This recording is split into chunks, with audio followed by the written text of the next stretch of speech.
میں بہت زیادہ کام چور تھی اور گھر کا کوئی کام نہیں کرتی تھی۔ اماں ہر وقت مجھے ڈانٹتی رہتی تھی۔ ایک دن اچانک کچھ لوگ میرا رشتہ لے کر میرے گھر آ گئے۔ اس دن گھر بہت زیادہ گندا اور بکھرا ہوا تھا، لیکن وہ پھر بھی رشتے کے لیے ہاں کر گئے۔ میں بہت حیران ہوئی۔ ایک دن اچانک میں ان کے گھر گئی۔ جب ان کے گھر کے اندر داخل ہوئی تو اندر جا کر جب میں نے اپنے منگیتر کو دیکھا، وہ تو کچن میں قدم رکھتے ہی سمرین کے پاؤں سے کچھ ٹکرایا تو امی کی گرج دار آواز حسب معمول اس کے سماعت سے ٹکرائی۔ کیا توڑ دیا؟ صبح ہی صبح دیکھ کر نہیں چل سکتی یا ابھی تک نیند میں ہو؟ امی کے ترش لہجے پر اس نے نگاہ جھکا کر اپنے پاؤں سے ٹکراتی ٹرے کو دیکھا جس میں خالی چائے کے کپ اس کے پاؤں کی ٹھوکر سے اوندھے پڑے تھے۔ تب ہی طمانینت بھرا سانس لے کر وہ بڑبڑانے لگی، شکر ہے کچھ ٹوٹا نہیں ورنہ امی نے مجھے توڑ دینا تھا۔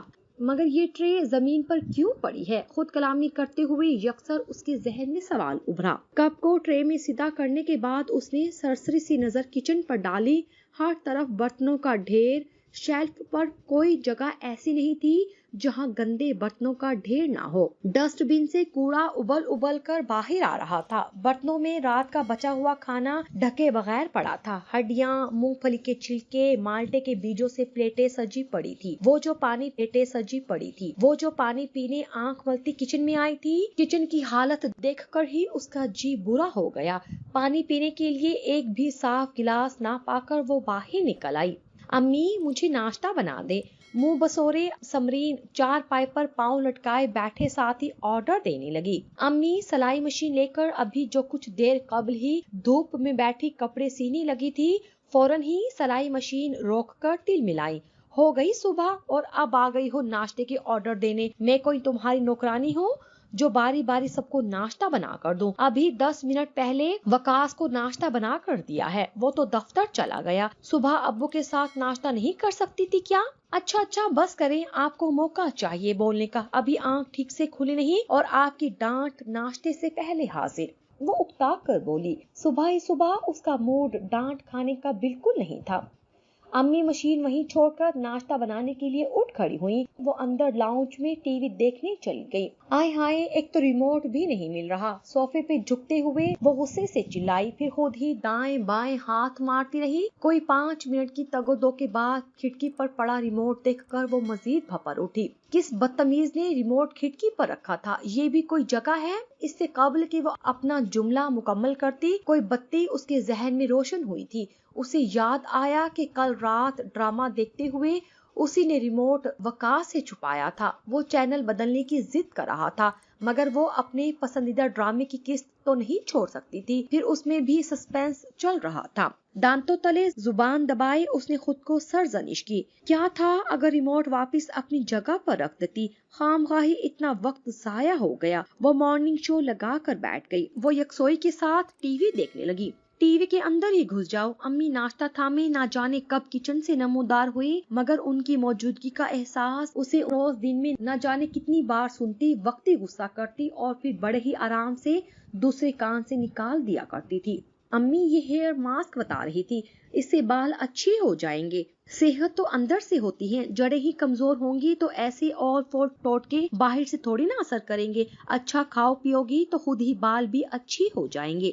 ناشتہ تو ٹائم پر کیا نہیں جاتا؟ امی اس کی عقل پر افسوس کرتی وہاں سے چلی گئی۔ اسے امی سے اسی طرح کے جواب کی توقع تھی۔ امی کا بھاری سا لیکچر چند منٹ بعد ان کی دوبارہ آمد پر ایک بار پھر اسے سننا پڑا، مگر وہ سن کہاں رہی تھی؟ وہ تو ناشتہ کرتی نظریں ہنوز ٹی وی پر جمائے ہوئے تھی۔ افق پہ پھیلے شام کے سائے گہرے ہونے کو تھے۔ شام کے وقت سردی کی شدت میں بھی اضافہ ہونے لگا تھا۔ امی بازار تک سودا لینے گئی تھی اور اب تک نہیں لوٹی تھی۔ اب اسے خاصی پریشانی سی ہونے لگی۔ وکاس، جاؤ جا کر دیکھ کے آؤ امی اب تک گھر کیوں نہیں آئی۔ وہ پریشان سی تھکے ماندے آفس سے آئے وکاس پر حکم صادر کرنے لگی۔ سمرین، وہ امی ہیں، کوئی چھوٹی سی بچی نہیں ہے جو گھر کا راستہ بھول گئی ہوں گی۔ اوہو، میری ہر بات کا تم تو بس الٹا ہی مطلب لیا کرو۔ میرے کہنے کا مطلب ہے اتنی دیر تو انہوں نے کبھی نہیں کی، عصر کے بعد گئی تھی اور اب رات ہونے کو ہے، اور ویسے بھی ملک میں۔ سمرین کی بات کے دوران ہی دروازے پر دستک ہوئی۔